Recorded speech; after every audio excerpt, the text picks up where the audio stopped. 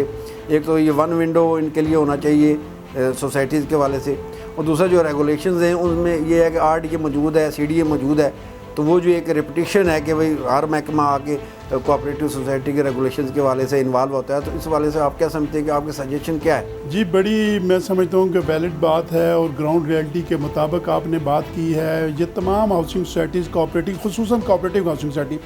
Private housing societies में जो और तरह के मसाइल होते हैं, कोऑपरेटिव हाउसिंग सोसाइटी जो है उसके बेशुमार और मसाइल हैं। मसलन उसको पहले जो है वो एक्ट के तहत और कवानीन के तहत ICT में बेशुमार चीज़ों की पाबंदी करनी पड़ती है।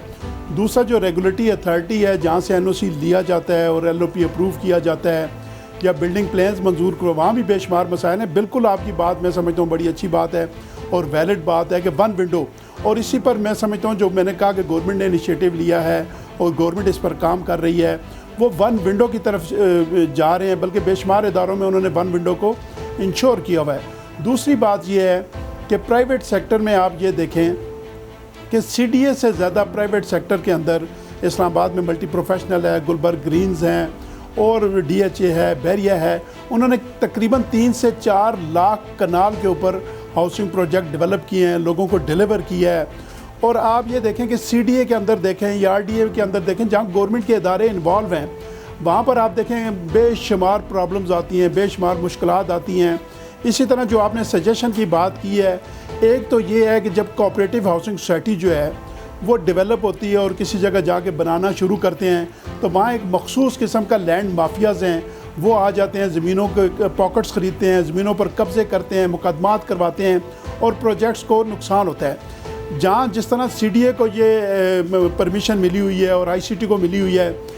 CDA एक्विजिशन करती है, सेक्शन 4 लेके आती है, जहाँ राइट ऑफ वे का कोई ज़रूरत हो, ज़रूरी पॉकेट्स हों, तो मैं समझता हूँ कोऑपरेटिव सोसाइटीज़ को भी ICT और CDA ये इंश्योर करे कि जो नेसेसरी पॉकेट्स हैं, ये कानून में मौजूद है कि अगर आपके पास 80% कम्पैक्ट लैंड है तो 20% जो लैंड है वो एक्विजिशन के तहत सेक्शन 4 के तहत आप ले सकते हैं। एक तो इसको इंश्योर करना चाहिए। दूसरी बात यह है कि जहाँ पर कोऑपरेटिव हाउसिंग सोसाइटी ज़मीन लेती है, प्रोजेक्ट लेके आती है, वहाँ पर रेवेन्यू वालों को इस बात पर पाबंद किया जाए कि किसी प्राइवेट सेक्टर को, जिस तरह CDA एक्वायर करना शुरू करती है सेक्टर और हाउसिंग फाउंडेशन वाले जाते हैं, तो वहाँ पर वो सेक्शन 144 लगाते हैं कि कोई प्राइवेट शख्स जो है वो ज़मीन ले नहीं सकता, इंतकाल नहीं करवा सकता, प्रॉपर्टी वहाँ बिल्डिंग नहीं बना सकता। इसी तरह कोऑपरेटिव सोसाइटीज़ जिन एरिया के अंदर जाके हाउसिंग प्रोजेक्ट लेके आते हैं, वहाँ किसी शख्स को, प्राइवेट शख्स को ज़मीन लेने की परमिशन नहीं होनी चाहिए। सेक्शन 4 इनको अलाउ होना चाहिए। दूसरी बात यह है कि ये एक बड़ा अच्छी डिसीजन किया कि वंस जिस तरह बेशुमार एनओसीज़ का आपने जिक्र किया कि तकरीबन 24 इदारे इन्वॉल्व हैं, जिसमें सिविल एविएशन वाले होते हैं, मिनिस्ट्री ऑफ डिफेंस वाले होते हैं, आरडीए होता है, सीडीए होता है, ईपीए वाले होते हैं, इसके आईएसको वाले होते हैं, सुई गैस वाले होते हैं, बेशुमार एनओसीज़ होते हैं। लेकिन वंस अगर सिविल एविएशन से लें तो दोबारा फिर प्रोजेक्ट के हवाले से, उस प्रोजेक्ट के हवाले से सिविल एविएशन के पास नहीं जाना चाहिए। मिनिमाइज़ किया जाए और रेगुलेटरी अथॉरिटी कम से कम करे और इसको वन विंडो ऑपरेशन को इंश्योर करे।